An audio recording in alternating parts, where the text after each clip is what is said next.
नमस्कार दोस्तों कुंडा से विधायक रघुराज प्रताप सिंह उर्फ राजा भैया अपनी राजनीतिक विरासत को आगे बढ़ाना चाह रहे हैं। सिर्फ प्रतापगढ़ तक ही नहीं बल्कि 27 चुनाव में पूरे प्रदेश में पार्टी की पेठ मजबूत करना चाह रहे हैं, अपनी पार्टी का दायरा बढ़ाना चाह रहे हैं। इसलिए राजा भैया ने अपने दोनों बेटे को राजनीति में लॉन्च कर दिया है। जी हाँ, कुंडा की राजनीति में एक नया अध्याय जुड़ गया है।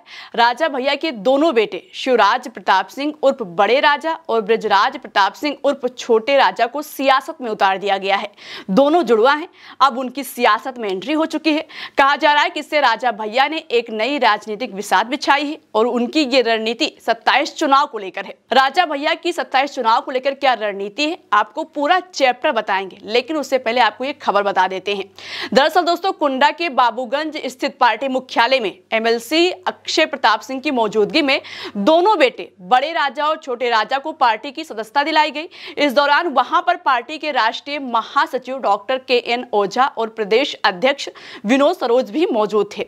जिला अध्यक्ष राम अचल वर्मा ने दोनों को पार्टी की प्राथमिक सदस्यता दिलाई। इस पर पार्टी के राष्ट्रीय महासचिव डॉक्टर कैलाश नाथ ओझा ने कहा कि काफी दिनों से क्षेत्र के युवा चाह रहे थे कि अब बड़े राजा और छोटे राजा को राजनीति में उतारा जाए। उनकी ये मांग लंबे समय से थी, इसलिए उनको सियासत में एंट्री करवाई गई। वहीं दोस्तों, जैसे ही छोटे राजा की राजनीति में लॉन्चिंग हुई, उनका बयान सामने आ गया। उन्होंने कहा कि वो पार्टी को मजबूत बनाने के साथ सभी वर्गों और युवाओं को साथ लेकर चलेंगे, क्योंकि जनसत्ता दल सिर्फ एक पार्टी नहीं बल्कि लोगों की उम्मीद की आवाज है।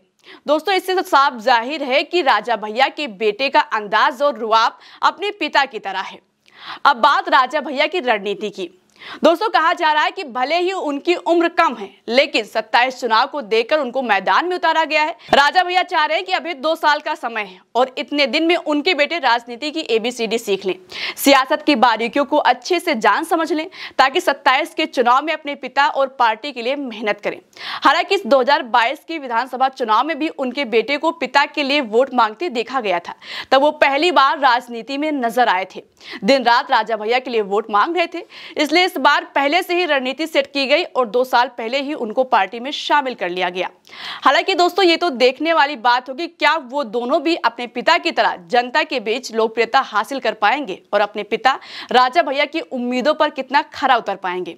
फिलहाल दोस्तों, आपको इस पर क्या लगता है, अपनी राय कमेंट बॉक्स में हमें जरूर बताइएगा। ये खबर आप मेरे साथ भारत एक सोच पर देख रहे थे। मेरा नाम शिवानी पांडे। नमस्कार।